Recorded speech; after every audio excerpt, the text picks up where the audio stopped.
வணக்கங்கண்ணே, இது சிங்கப்பூர் மண்ணு.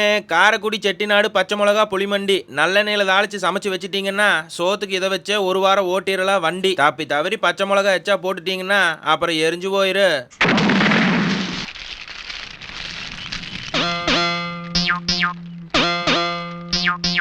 இப்போ நீங்க மனசுல நினைச்சதை மறந்துட்டு மறக்காம மனசுல வச்சு இதே மாதிரி சமைச்சீங்கன்னா வாசம் இழுக்கு சுண்டி. ஏன்னா காரைக்குடி சமையல்னாவே கேரண்டி. இதை சாப்பிட்டதுக்கு அப்புறம் உங்க மாமியா ஆண்டி உங்களை பார்க்க மாட்டாங்க சீண்டி. என்னப்பா ஃபீலிங்ல பேரை மாத்திர ஆண்டி?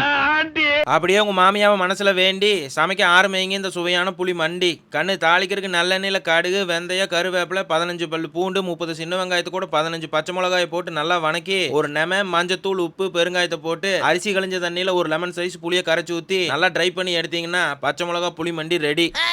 அட்டகாசமா இருக்கும் டேஸ்ட். நல்லா இருக்குதுன்னு 3 வேளையும் முழுங்குனீங்கன்னா அப்புறம்